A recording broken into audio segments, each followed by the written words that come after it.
El cambio climático es real, es un problema actual que todos tenemos que tomar conciencia.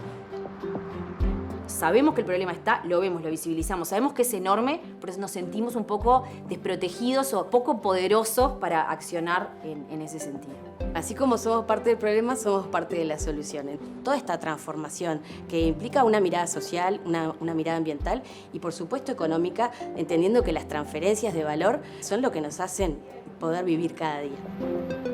Si se tuviera en consideración el precio o el costo ambiental y social en cada producto que nosotros llevamos y los precios no fueran tan bajos, muy posiblemente nosotros estaríamos pensando en reutilizar, en reparar, en remanufacturar mucho más que en desechar y en comprar un producto nuevo.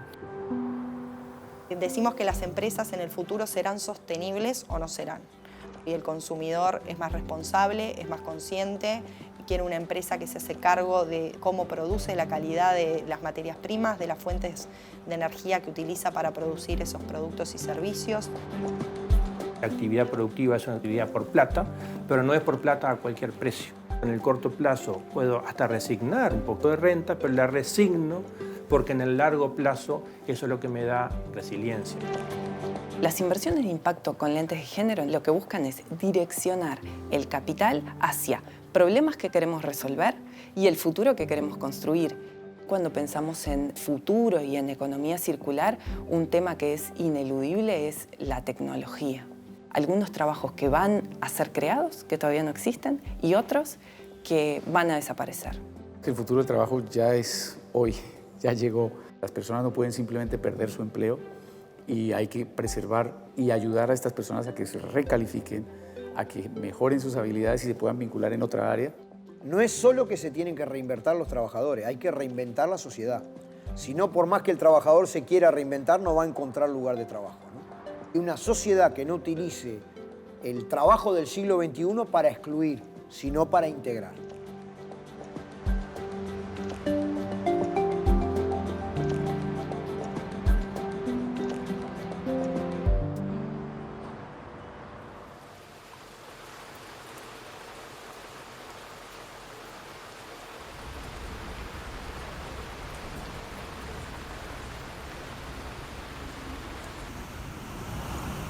El cambio climático, lo que vemos es que es una preocupación para las personas en cierto plano. Se hace tangible a partir de cuestiones bien materiales. Llueve más, hay inundaciones, cuestiones que las personas pueden ver, pueden comparar. Pero, en contraparte, lo que sucede es que las personas sienten que no pueden cambiar el clima. ¿Qué efecto tengo yo como persona, desde lo individual, para cambiar el clima? Se vuelve algo titánico, algo que, bueno, ya se encargarán otras personas de eso. Si yo trato de diseñar mi proceso de producción distinto, ¿qué impacto tan grande cuando quizás en la otra parte del mundo están sacando millones de contenedores? Yo me tengo que preocupar por mi pequeño proceso de producción. Entonces, esa sensación de que quizás es demasiado poco, muchas veces va en detrimento de esa conciencia.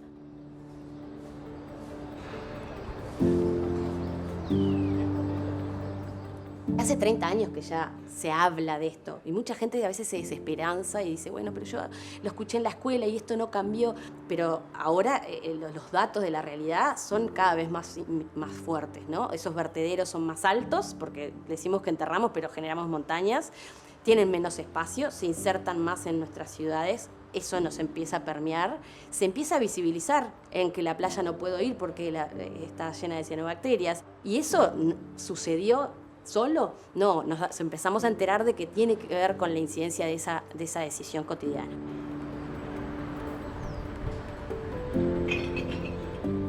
Reacción surge de la idea de conectar a las personas con una realidad que tenía que ver con lo ambiental.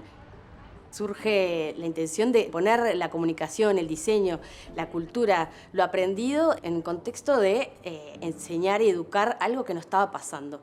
¿Por qué ese cambio o esa necesidad de trabajar en lo ambiental no estaba operando en las personas? Exacto.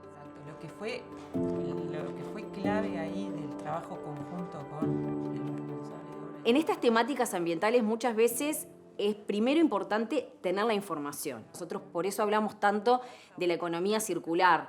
Nosotros veíamos un insumo que entraba y un producto que salía. Y todo lo que estaba pasando en el medio, problema de otro, un residuo, algo que quedó ahí que no era a lo que le estábamos prestando atención. Y hoy lo que primero tenemos que tener es información para que eso se vea. Entonces, la parte informativa es clave en cualquier estrategia de comunicación en estas temáticas, pero también tiene que estar la parte emocional. Y si no logramos conectar con esa sensación, esa necesidad de ser comunidad y de hacernos cargo de la parte que nos toca y de la parte que queremos que suceda diferente en toda la sociedad, es difícil también lograr un cambio de hábito. Es como una montaña de mucha basura que huele muy mal y que contamina mucho.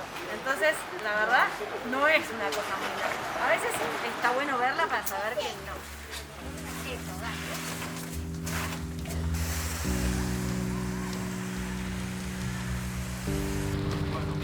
Y le voy a pegar una revisada por si me falta algo más. ¿Te parece? Acá arriba, mira. Igual ya nos vamos para allá.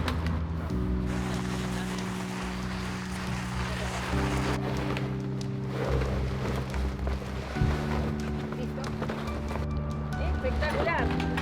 Gracias. La economía circular principalmente es un cambio en el paradigma productivo y de consumo de los países. A lo que estamos realmente apostando es a la generación de no residuos. Somos conscientes de la problemática ambiental que tenemos encima. Lo que apunta es a la reducción de residuos, por un lado, y la extensión de la vida útil de los productos que ya existen, ¿no?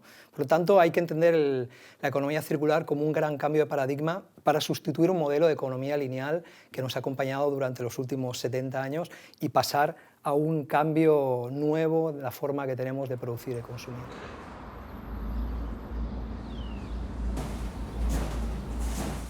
La economía circular es profunda e involucra muchos aspectos. Es una manera de ver los procesos y los modelos económicos teniendo conciencia de que hay recursos que son finitos en el planeta, que nos dan ciertos servicios, pero tener conciencia de que se van a agotar. Y por otro lado, la conciencia de que hay recursos que son renovables, pero que los tenemos que explotar adecuadamente para que puedan seguir sean renovables. Entonces, es un concepto de eficiencia que involucra también energías limpias, porque en todos los procesos industriales o de las empresas, en todas las cadenas de valor, hay distribución de productos y entonces siempre hay una logística, un consumo de combustible. Entonces, ¿cómo migrar hacia fuentes de energía más renovables?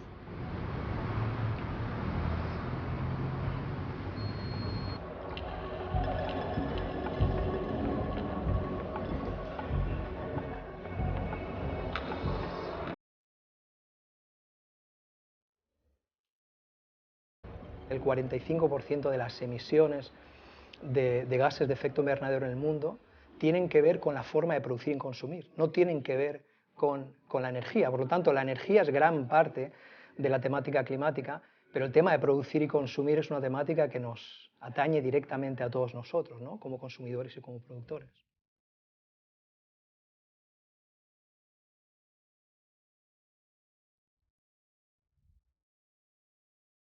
Hoy el desafío ambiental que tenemos en el Uruguay y en el mundo entero es muy importante en la gestión de esos agroecosistemas. Rediseñar esos agroecosistemas, incorporándole la dimensión ambiental, es una innovación.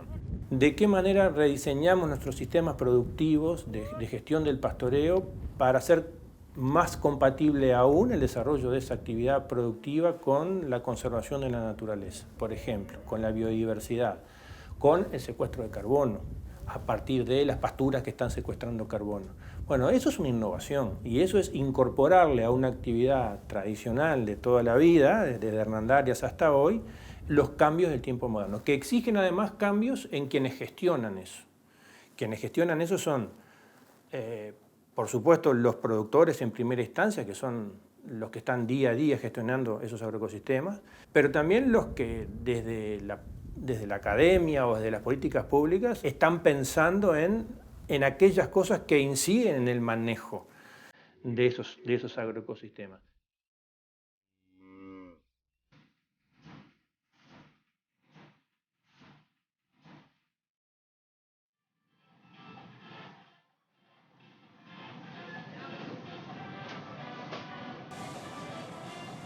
El hecho de que nosotros podamos tener acceso a bienes de consumo a precios muy bajos, donde nunca se tomó en consideración el costo ambiental y el costo social de esos productos, hace que hoy día la recuperación, el reciclaje, la remanufactura no sea rentable, pero ese modelo tiene que cambiar.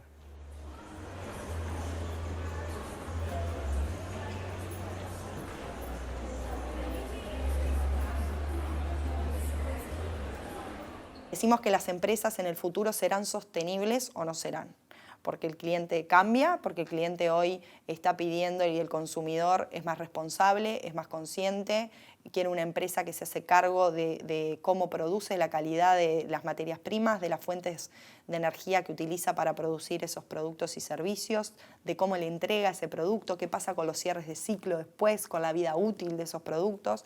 Eso el consumidor hoy ya lo está incorporando en sus hábitos, entonces para las empresas representa una oportunidad de negocio real.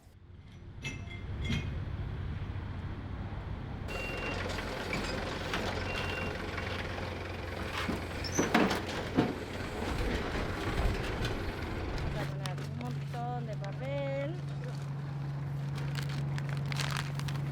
Mirá los años, tapita de botellas, caja de medicamentos. Ah, acá todo, dice justamente todo lo que se puede reciclar. En serio, así que me voy a poner estos papeles y todo esto que ya reviso que está bien y algunas facturas y recibos, va para ahí. La economía circular, lo lindo que tiene es que es un concepto que se aplica prácticamente a todo sector. Es más, la economía circular la puede aplicar uno en su propia casa, ¿no? Lo bonito de la economía circular es que está muy pegada a la idiosincrasia de la persona. La economía circular la podemos experimentar nosotros a través de cómo valorizamos residuos domésticos nosotros, ¿verdad? Cómo generamos nuestro compost, cómo podemos reutilizar materiales que tenemos en casa. Por lo tanto, la economía circular es un concepto muy pegado al ser humano, ha estado siempre ahí. ¿Cómo lo trasladamos al sector empresarial? Yo creo que es el gran interrogante, porque en el fondo, cuando tú tienes modelos de negocio que han funcionado de una manera durante muchos años, el tema es hacerles ver que hay oportunidades de negocio, por ejemplo, en poder generar no solo leche, pero también bioenergía dentro de los tambos.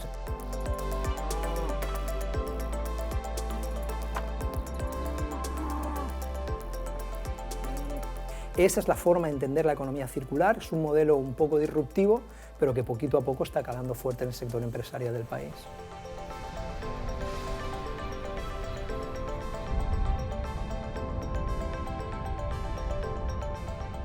El reciclaje es una estrategia de la economía circular, pero es de las últimas. ¿Por qué? Porque al reciclar yo estoy perdiendo mucho valor, estoy transformando un producto, lo estoy transformando en nuevos materiales que se utilizan para hacer otro producto. Pero entonces lo primero es el producto, mantenerlo en uso, que sea como fue fabricado, que esté más tiempo en las manos de las personas. Después que se reparó, después que se remanufacturó, recién viene el reciclaje como estrategia. Entonces muchas veces se confunde reciclaje y economía circular.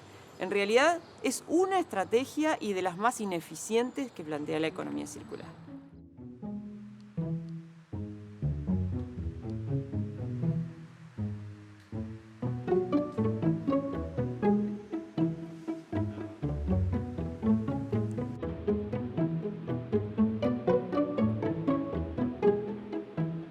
Queremos promover la reparación. Ahora bien, ¿cómo estamos? ¿De dónde partimos? Entonces hicimos un diagnóstico de toda la ciudad.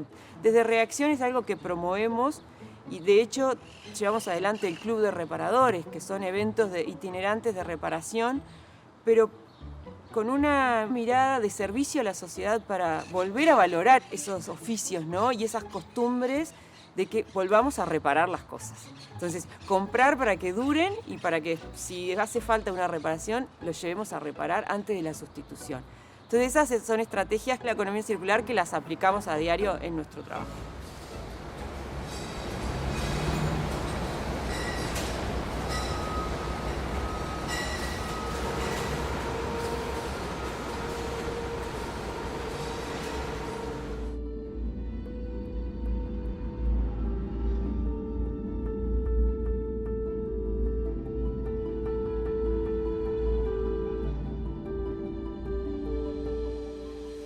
El Pacto Global es la mayor iniciativa de sostenibilidad empresarial a nivel mundial.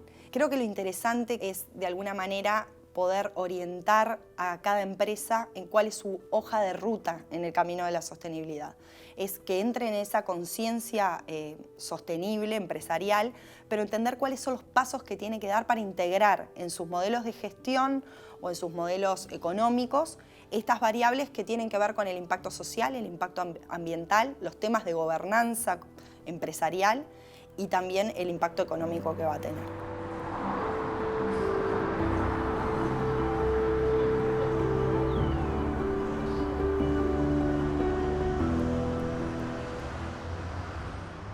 Trabajamos primero que nada analizando los procesos, o sea, cuál es la actividad, la empresa, la industria que estamos asesorando. Primero tenemos que comprender qué hace, cuál es su cadena de valor, con quiénes está involucrada. Entonces ahí invitar a hacer ciertos cambios. Hay muchas decisiones que no somos conscientes de lo que impactan en el ambiente. Todo cambio tiene su costo, entonces la persona que lo tiene que gestionar tiene que entenderlo por qué. Entonces por eso es tan importante el transmitir y el apoyarnos en herramientas que faciliten esa comprensión. Y sobre todo trabajar en las cadenas de valor, esto es, empresas tractoras, empresas grandes que ya tienen un recorrido en términos de sostenibilidad, qué pasa con los que vienen sus proveedores y qué pasan con sus clientes, que también son parte de su cadena. Están trabajando esa sostenibilidad. En Uruguay, esas cadenas de valor están formadas por pequeñas y medianas empresas, que estos temas parecen muy alejados. Pero en realidad, ¿cómo hacemos para que estas empresas grandes que ya tienen el know-how y tienen el conocimiento y han desarrollado estas políticas puedan compartirlas y ayudar a estas empresas de su propia cadena de valor a que puedan subirse? Porque eso se traduce en oportunidades de negocio. Esto abre mercados, abre nuevos clientes.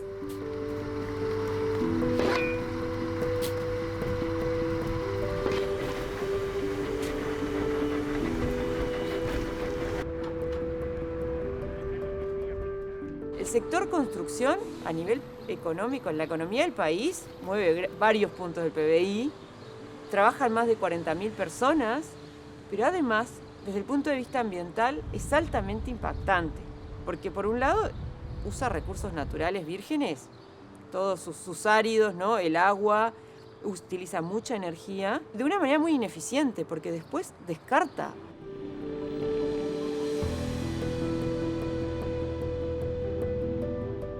Los residuos de obra civil hoy significan en Montevideo la tercera parte de lo que entra en Felipe Cardoso. En el relleno sanitario, la tercera parte son residuos de obra.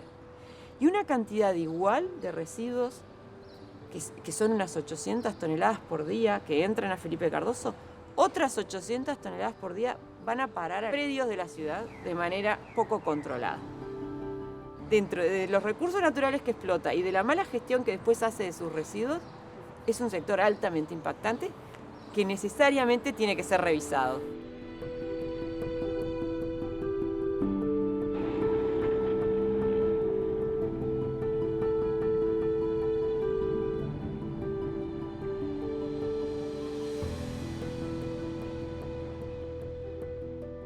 El año pasado, la Intendencia de Montevideo, también la Unidad de Resiliencia, hace un llamado a postularse para premios Impacta Montevideo.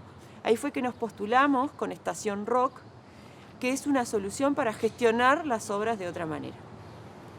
Consiste en que nosotros, por un lado, ponemos la estación de clasificación de residuos en la propia obra con el sistema de monitoreo continuo del peso. Entonces tenemos los escombros, los metales, los plásticos y otras fracciones.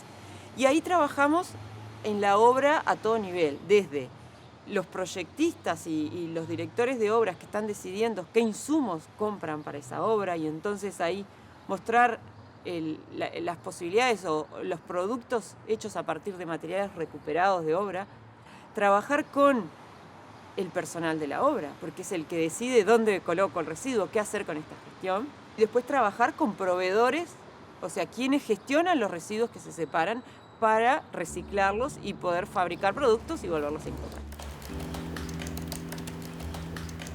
Creo que esto ayudó mucho a esa como a darse cuenta que también nosotros trabajamos en pos de buscar la solución a medida. Y el otro es uno perfecto, o sea, eso mucho, ya lo por hecho, sí. Nos apasiona lo que hacemos, creo que somos activistas convencidas, nos entusiasma ver ese cambio. No nos desesperanza el primer no, es más, nos encanta. Tenemos que encontrar a esa persona que está negada, porque siempre la hay, ¿no? Y ver que con argumentos, con información y cuando las personas se involucran, ven con qué poco podemos hacer tanto.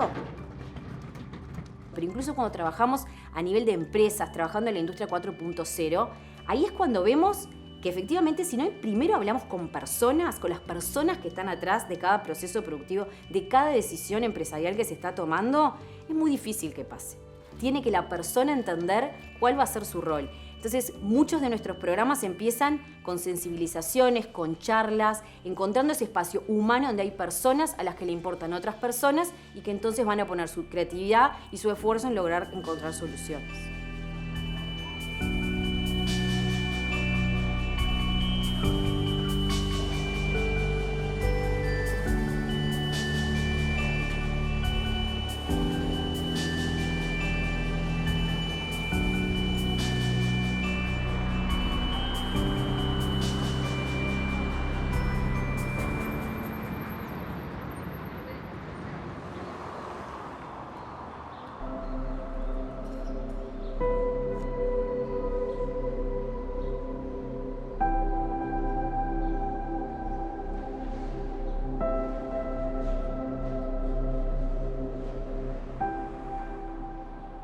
Yo soy diseñadora textil, soy docente de la Facultad UDELAR, la Escuela Universitaria Centro de Diseño, hace más de 10 años. Tengo un curso de Economía Circular en la Universidad de Berkeley y estoy interesada en temas de economía circular.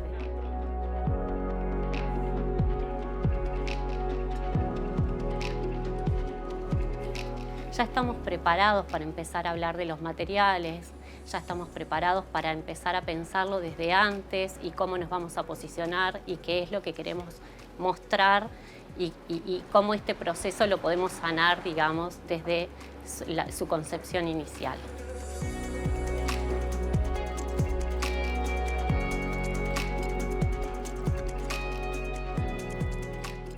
Nido es una comercializadora que tiene como propósito la inclusión socioeconómica de emprendimientos que tienen alguna fragilidad y hay algunos otros que presentan algunas vulnerabilidades.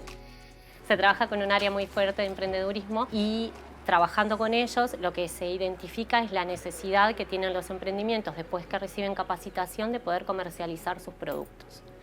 Entonces, la cooperativa SEPUEG es una cooperativa sin fines de lucro que no tiene dentro de su propósito comercializar y entonces es así que surge primero como un proyecto y después se establece la cooperativa Nido como ese canal de comercialización para sostener estos emprendimientos.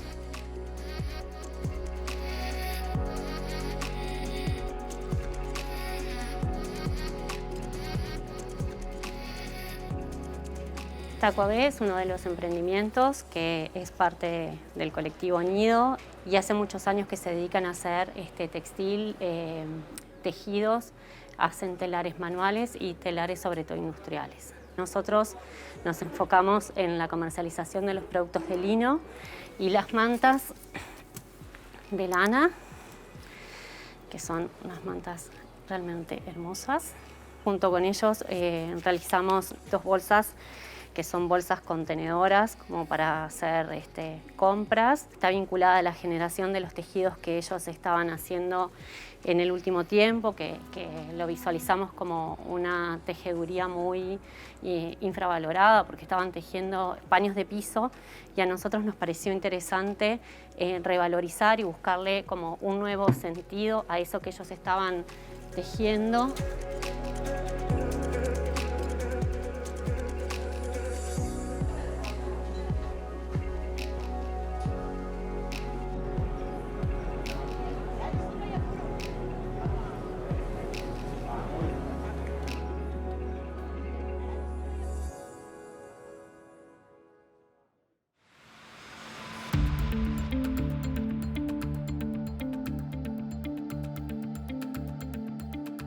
Las finanzas sostenibles es un concepto bastante abstracto, en primer lugar, ¿no? Y tiene que ver con aquella porción de las finanzas que se fija en algo más que meramente la cuestión de la gestión de riesgo y la rentabilidad. Y alguien cuando va a invertir o cuando va a llevar adelante una acción financiera, si esas dos variables son positivas, decide ir para adelante. Uno puede pensar en las finanzas sostenibles desde el lado de las consecuencias, ¿no? Cuando uno invierte, qué consecuencias ambientales tiene una inversión, qué consecuencias sociales tiene una inversión, pero también desde el inicio, desde el principio, desde el diseño de una inversión puede pensar, bueno, ¿cómo invierto para pensar en un desarrollo o en una inversión que tenga consecuencias sociales y ambientales positivas? De este gran concepto de las finanzas sostenibles está el ejemplo de México, ¿no? Un país que el PNUD viene apoyando en un caso muy concreto que tiene que ver con tomar deuda soberana, es decir, emite un bono, ese bono que emite lo ata a compromisos que tienen que ver con la Agenda 2030. Es decir, el repago de la deuda que toma el país está relacionado con el cumplimiento de ciertos objetivos sociales atados a los objetivos de desarrollo sostenible.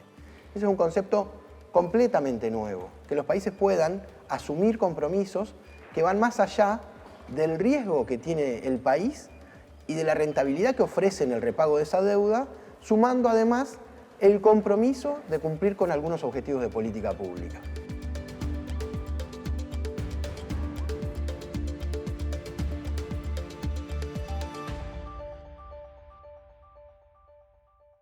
¿Dónde entran las empresas en este ecosistema de finanzas sostenibles? A mí me gusta pensar que las finanzas sostenibles son un eje transversal a la agenda de desarrollo, como lo puede ser la tecnología, porque son dos drivers que permiten acelerar estos procesos de desarrollo. ¿Por qué? Porque en las finanzas sostenibles es donde aparecen los recursos que necesitamos para que estos proyectos o estas políticas o estas estrategias de sostenibilidad se lleven adelante.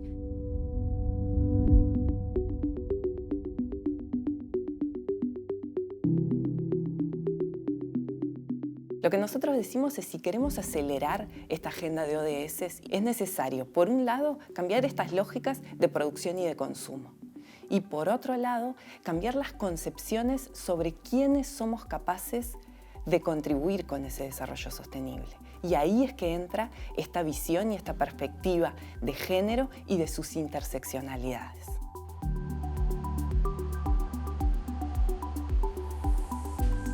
GLI es un acrónimo que es Gender Lens Investment, que sería inversiones de impacto con lentes de género. Y las inversiones de impacto con lentes de género son como una vertiente innovadora dentro de las finanzas sostenibles, que lo que hacen es intentar identificar posibilidades de inversión, colocar el capital sobre negocios que tengan un retorno financiero, pero que además tengan un impacto positivo en la vida de las mujeres. Entonces, como son una inversión, no son filantropía. ¿Por qué? Porque buscan tener un retorno financiero sobre el capital. Pero tampoco son el sistema financiero tradicional. ¿Por qué? Porque justamente miran tener un impacto que sea positivo y que sea medible en la vida de las mujeres. Las inversiones de impacto con lentes de género, entonces, lo que buscan es direccionar el capital hacia problemas que queremos resolver y el futuro que queremos construir.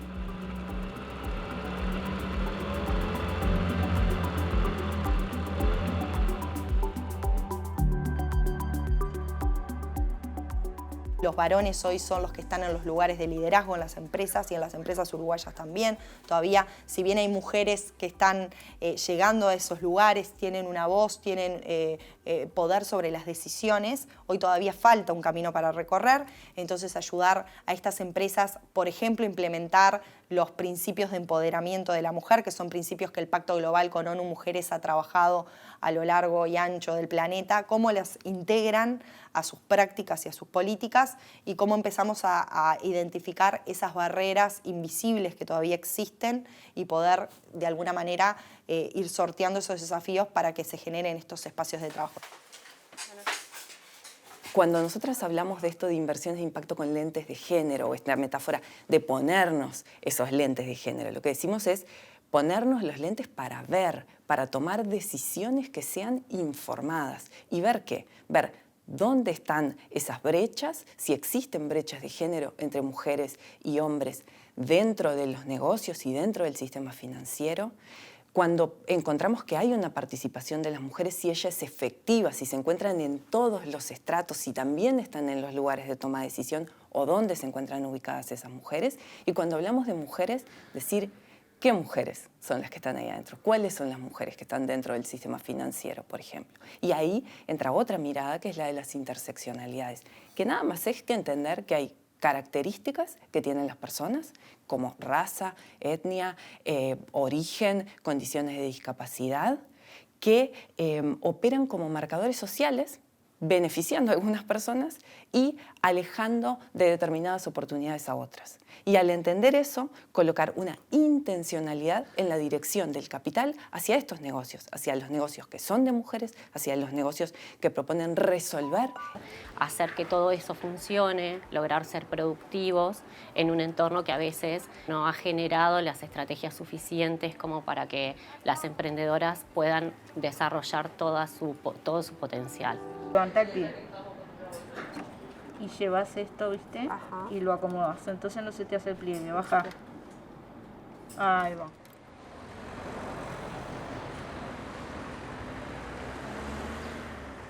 Cuando los compradores se acercan a Nido, muchos de los compradores lo que les genera es curiosidad por saber dónde es que ellos están aportando. Tienen la inquietud de generar impacto. Bueno, entonces, ¿dónde están esos impactos que yo estoy generando? ¿Cómo se materializan en lo concreto? Entonces, ahí conocer a la persona que está por detrás, saber quién es esa mujer, cuánto tiempo le dedicó, que entonces todo eso nosotros a nivel empresarial lo terminamos reflejando en el balance de impacto, ¿no? Desarrollamos en nuestra página web un balance de impacto donde nosotros recopilamos la cantidad de materiales que fueron reciclados, el tiempo que los emprendedores le dedicaron, cuántos emprendedores fueron, desde lo territorial, cuántos departamentos estuvieron involucrados.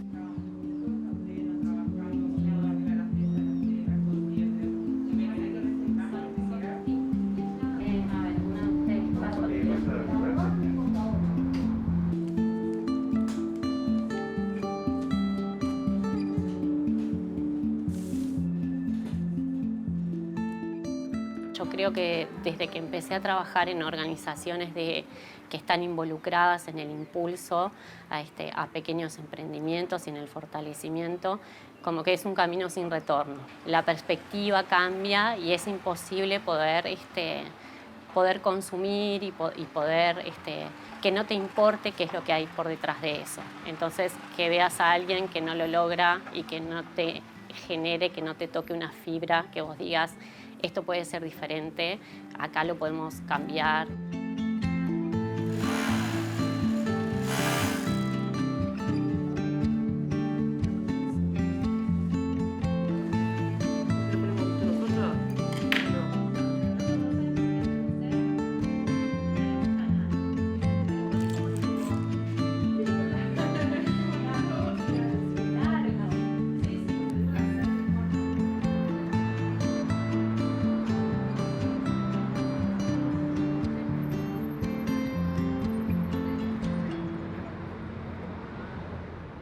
Por un lado, nosotras vemos que una de las grandes potencialidades que tienen las inversiones de impacto con lentes de género es dinamizar la economía del cuidado. que se relaciona con el trabajo y que se relaciona muy especialmente con las mujeres. Pero no solo con las mujeres, sino con la sociedad y con la familia en su conjunto y con el desarrollo económico. Eso por un lado. Y por otro lado, también entender que si este futuro va hacia la industria 4.0, las tecnologías de STEM, que es ese acrónimo para ciencia, tecnología, ingeniería y matemática, es decir, bueno, las mujeres tenemos que participar también allí, capacitarnos y no nuevamente o intentar evitar que nuevamente quedemos relegadas de los beneficios que el desarrollo trae.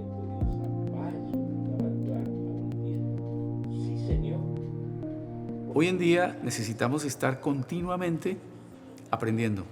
Si necesitas enterarte qué pasa en el mundo, tienes que usar tu celular, tienes que tener ciertas habilidades digitales.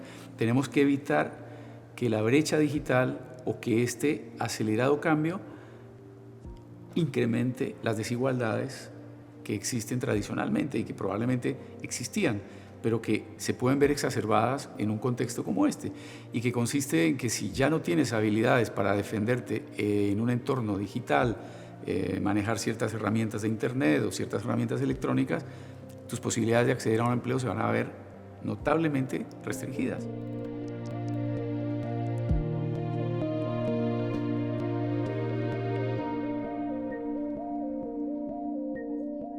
El tema fue que en este año, en marzo, uno de mis hijos quedó sin trabajo en plena pandemia, con problemas económicos en todos lados.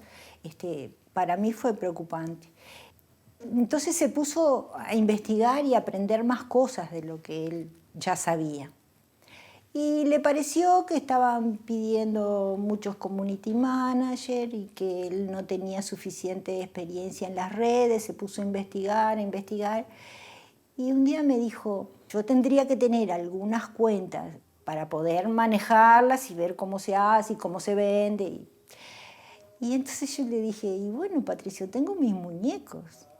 Porque yo, desde que nació mi nieto, que tiene 7 años, les estoy haciendo a ellos.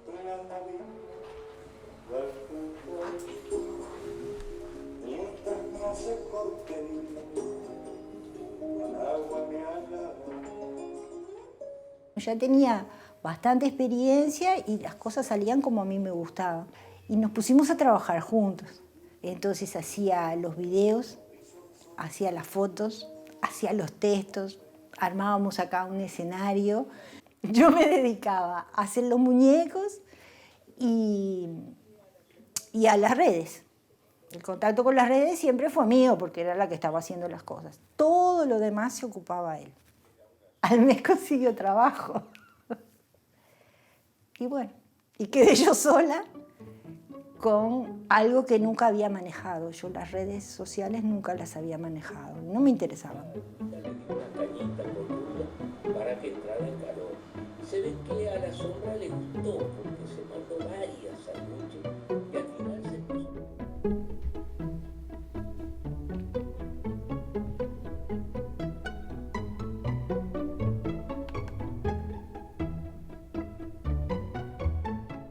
Vi que ya tenía algunos seguidores y me entusiasmó muchísimo tener contacto con gente de todo el mundo, que hacía cosas iguales a las mías o que hacía cosas diferentes pero muy lindas. Vi que me gustaba eso y que me ayudaba a salir del pozo de la pandemia, que hacía un año que estaba. No tanto encerrada porque podíamos salir a la calle, pero socialmente no podía encontrarme con mis amigas, con mis amigos, con mis grupos. Y todo esto me fue sacando de eso. Y después descubrí que no solo era copiadora de patrones, que yo podía hacer personajes también, porque ya tenía suficiente experiencia. Y resolví hacer personajes uruguayos, que es lo que me interesa. Y bueno, sí, ya funcionó como emprendimiento.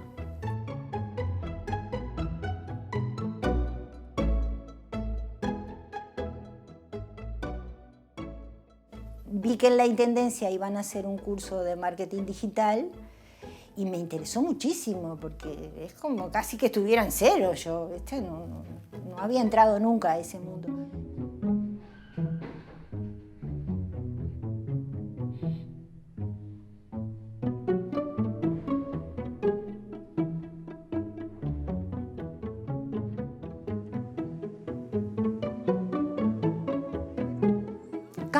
juego nuevo, él viene con su personaje.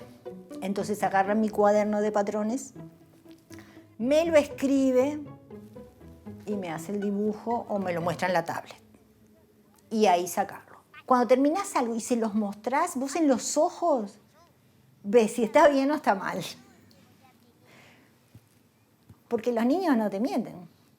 Y entonces cuando le ves la alegría en los ojos, no solo que te diga qué bien que te quedó, sino simplemente si se pone a jugar, te lo abraza, eso ya es signo de que está bien hecho y está reflejado lo que él quería. No lloro. Sí. Dale, yo te agarro. Bien.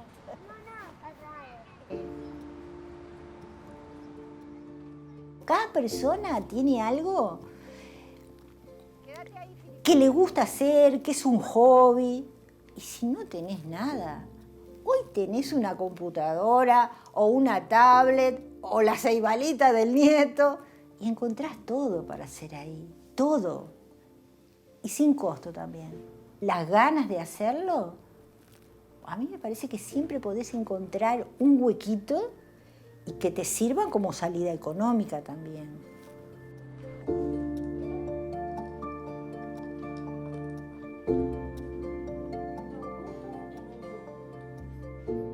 No creo en los no se puede. Y cuando jóvenes menos todavía, porque tienen muchas más posibilidades de encontrar cosas que les guste hacer.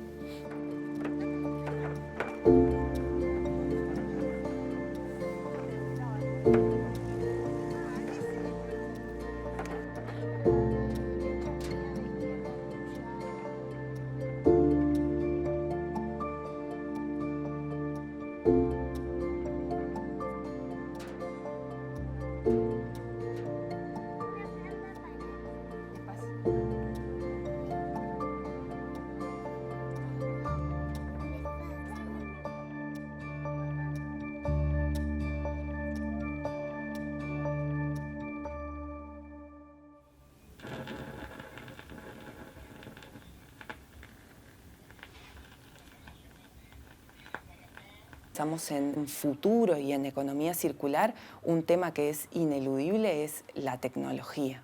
Ahí entran varios desafíos, por ejemplo, los vinculados con el mundo del trabajo. Determinadas empresas o proyectos que estimulan el trabajo decente y algunas que no. Algunos trabajos que van a ser creados, que todavía no existen, y otros que van a desaparecer.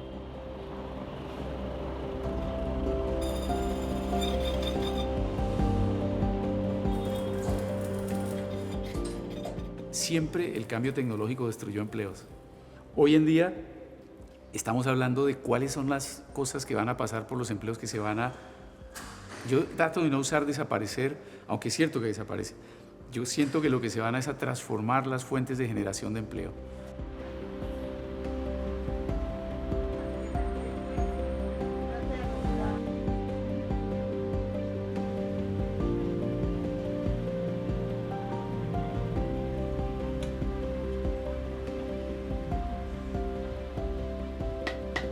El concepto de futuro del trabajo es algo que se fue gestionando en los últimos años, capaz que se fue hablando desde los albores del siglo XXI. Y lo que primero se puede hablar del futuro del trabajo es que el futuro del trabajo ya es hoy, ya llegó. Y más aún después de estos 2 años de pandemia, cuando muchas de las tendencias que venían a un ritmo más o menos lento se aceleraron y se nos vinieron encima.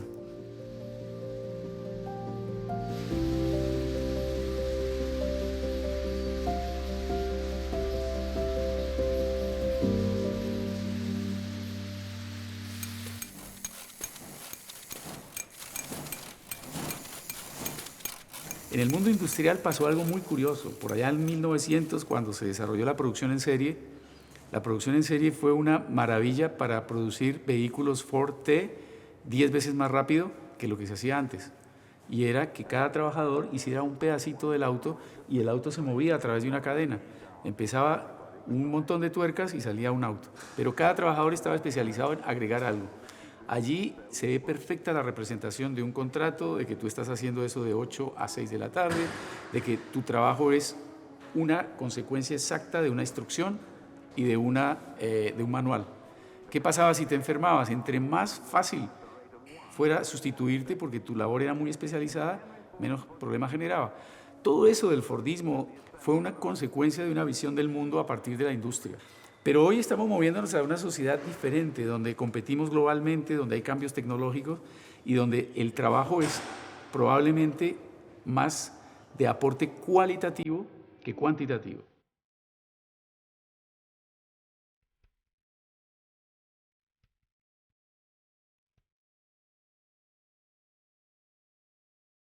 Si la característica central de la revolución industrial es la máquina herramienta, en la cual esa tecnología asume las labores que antes desarrollaba la mano del artesano, hoy estamos observando procesos de desarrollo de la inteligencia artificial. En realidad hay que hacer funcional el tiempo de trabajo a estas tecnologías, pero todo en el marco, digamos, de un esfuerzo por un desarrollo mucho más equilibrado.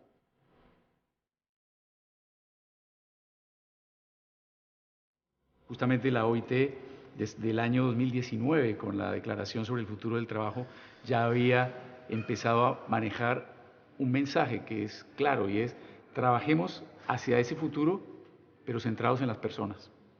No nos olvidemos invertir en las personas, invertir en el desarrollo de sus habilidades, invertir en las instituciones del mercado de trabajo que contribuyen a eso. Porque si perdemos ese foco y nos centramos en la tecnología, vamos a perder muy fácilmente de vista que necesitamos preservar esos logros y esos derechos que se han adquirido a lo largo de la historia del mundo moderno y del trabajo.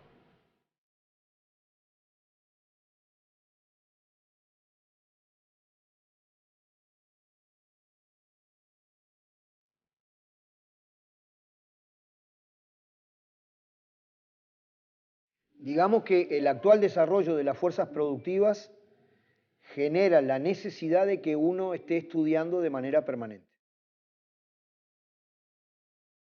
Todas estas labores, que son usualmente labores de alto contenido manual y usualmente repetitivas, son fácilmente transferibles de una persona a una máquina. Lo que no es fácilmente transferible de una persona a una máquina es la capacidad de pensar, de atender bien a un cliente, de resolver un problema, de trabajar en un contexto de generación de ideas. Y eso es lo que va a significar este futuro del trabajo. Cómo recomponer estas relaciones de trabajo para que en la mezcla de puestos que se crean y puestos que terminan, el Estado, los empleadores y los trabajadores generemos medidas para recalificar, reactualizar y generar programas de capacitación a lo largo de la vida.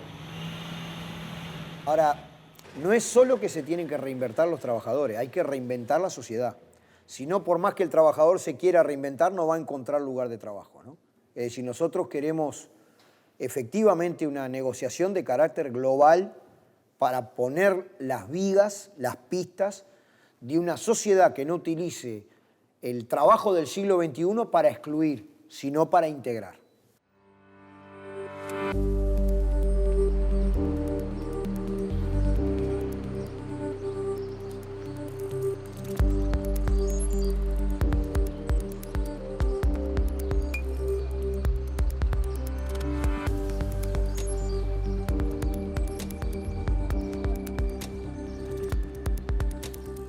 El trabajo decente es un concepto que resume las aspiraciones de las personas, de nosotros los trabajadores, en el sentido de que sea un trabajo que reúna primero todos los conceptos de un salario justo, protección social, seguridad social, libertad de opinión, libertad de asociarme con quien quiera, libertad de opinar sobre las decisiones que afectan mi vida en ese trabajo. Y ese concepto se ha vuelto, digamos, una idea aspiracional que ha asumido incluso las Naciones Unidas, lo tienen como parte de su Declaración Universal, hace parte de uno de los Objetivos de Desarrollo Sostenible de la Agenda 2030, del Objetivo 8, y es parte fundamental de los principios hacia los que la OIT conduce su acción enmarcada en la justicia social. Nosotros aquí en Uruguay hablamos del trabajo de calidad. Creo que el trabajo de calidad es la única apuesta que tiene un país como nosotros, que tenemos determinada estructura demográfica, que tenemos determinada mayoría de empresas que son de determinado tamaño, Uruguay no va a poder nunca insertarse de manera competitiva en base a productos estándar y de bajo costo. Productos o servicios, es lo mismo. Tiene que ser un país que transpire por todos los poros altísima calidad. Calidad en el proceso de trabajo, calidad en el proceso de producción, calidad en las relaciones laborales, calidad en la vida de la gente.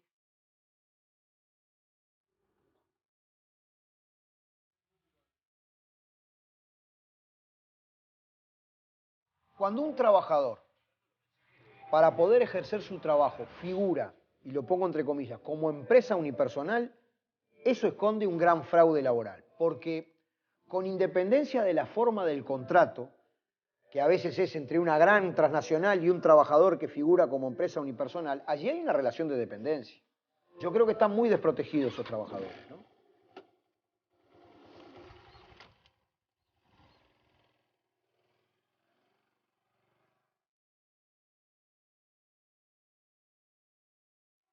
El objetivo, y es una de las cosas que hacen a la OIT una organización única en el mundo, es que empleadores, trabajadores y gobiernos acuerden y negocien sobre las condiciones, los derechos fundamentales del trabajo, la remuneración justa, el trabajo decente justamente. Con lo cual, las legítimas preocupaciones de los trabajadores tienen que estar reflejadas en estas discusiones sobre las nuevas formas de empleo.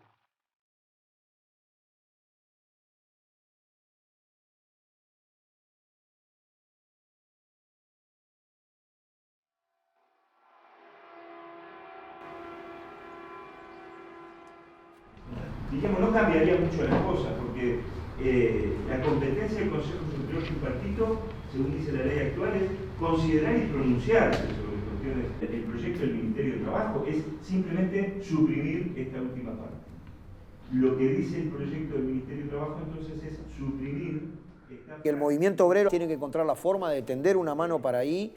Esta es la organización social más importante del país. Hay que desplegarse masivamente, te diría, con todo el pueblo. Y ahí en ese conocimiento yo creo que hay que encontrar una forma de incorporarlos, que no es la misma que la tradicional, pero bueno, habrá que innovar para tenerlos aquí, que es donde deben estar.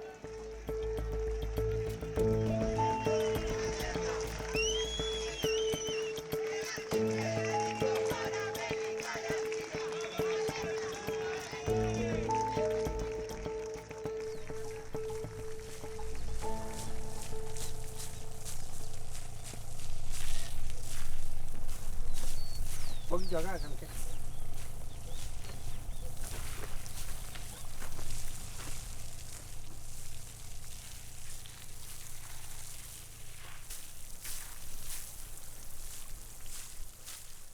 Estamos en la década de la producción familiar y eso creo que también es importante entender, que la producción familiar tiene sus especificidades, tiene sus particularidades y que es un patrimonio imprescindible a preservar, a fortalecer.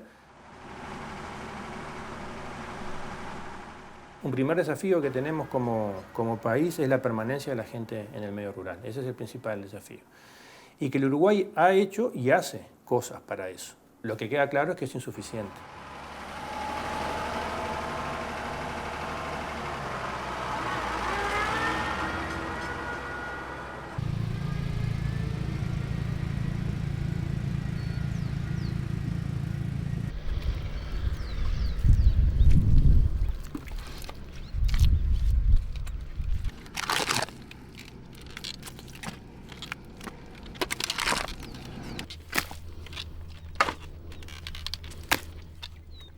El horno de ladrillo es una empresa familiar y bueno, está el esposo, la señora, digo, los hijos, o sea, todos están empujando el carro, como se dice en criollo, para que salga adelante el horno de ladrillo, ¿no?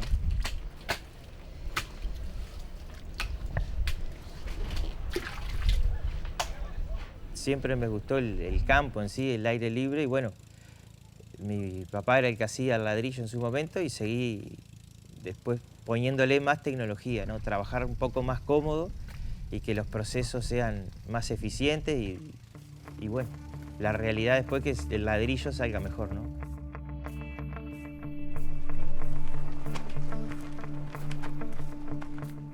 El ladrillo de campo Es un ladrillo que se hace a nivel artesanal, no tiene procesos industrializados, digamos.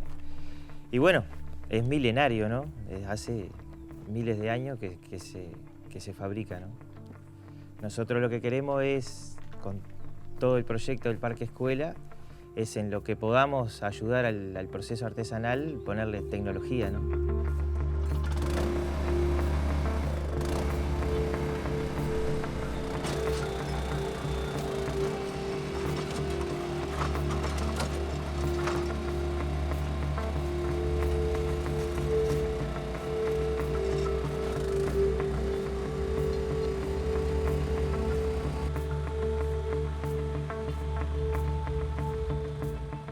Hay una reducción en la cantidad de trabajo por los avances tecnológicos. Eso es indudable y yo creo que eso es una ventaja, no es una desventaja, es una virtud. Se facilita una serie de tareas y se simplifican y eso implica en un primer momento menos trabajo. Pero esos trabajos se van modificando y quien dejó de hacer esa actividad se reconvirtió a otra. Y ahí es donde de vuelta, cuando lo pensamos en las políticas públicas, es donde está el principal apoyo a poder hacer, bueno, qué es lo que tenemos que hacer para facilitar esas transformaciones, esas reconversiones.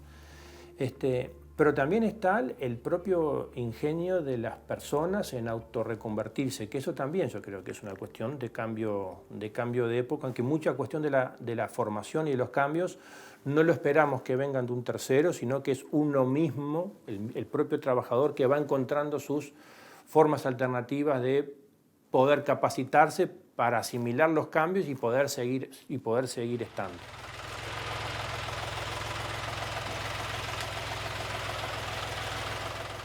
La fabricación de ladrillo artesanal es muy sacrificada y nosotros en todo esto queremos aliviar en parte todo lo que sea pesado, por ejemplo, con todas las maquinarias. Que sea algo más fácil, que el trabajo sea atractivo, ¿no? En especial para los jóvenes, ¿no? Que las generaciones que vienen atrás de los viejos ladrilleros quieran seguir en el rubro.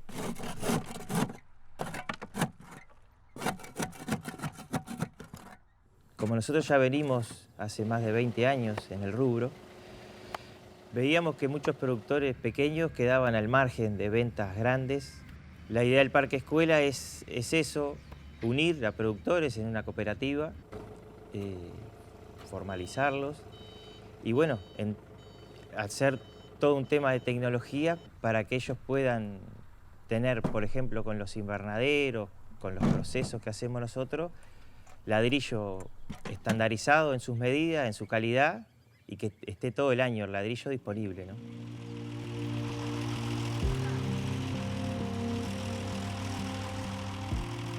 Las economías circulares que queremos crear, ya estamos trabajando en algunas pruebas piloto.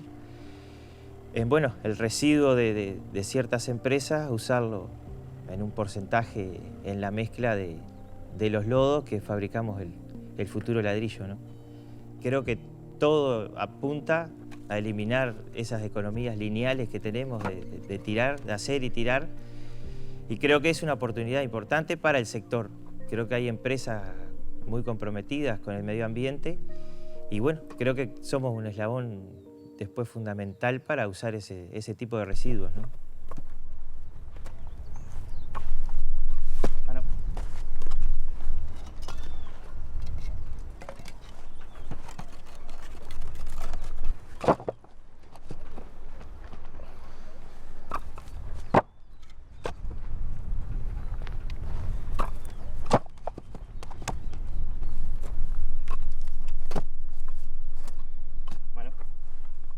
Nosotros optamos por una cooperativa, a pesar de ser empresarios. La pata social, la pata de inclusión es importantísima, ¿no? Vemos que tiene que ser todo parejo para todos los productores que estén, con las mismas oportunidades, y por eso lo pensamos de esa manera, ¿no? Y bueno, nosotros vemos, por diferentes razones, más lo que ha pasado en el mundo con la pandemia, que los jóvenes y mucha gente, por ejemplo, que sale de prisión, o sea, lo pensamos en general, o gente con educación, un quintil muy bajo de la población, le queremos extender la mano y que tenga la oportunidad en el parque escuela. ¿Por qué? Porque hay muchas cosas que ellos pueden hacer y tener un rumbo y tener un día de levantarse con las ganas de bueno, voy a hacer ladrillo, voy a aprender a manejar un tractor, darles oportunidades. ¿Por qué? Porque hay muchos lugares que no te brindan la oportunidad. Te estigmatizan con diferentes conceptos y la idea nuestra es que todos tienen oportunidad de crecer, de desarrollarse, en lo que fuere, más o menos en el rubro que estamos, pero bueno, creo que hay mucho para crecer en el proyecto nuestro, ¿no?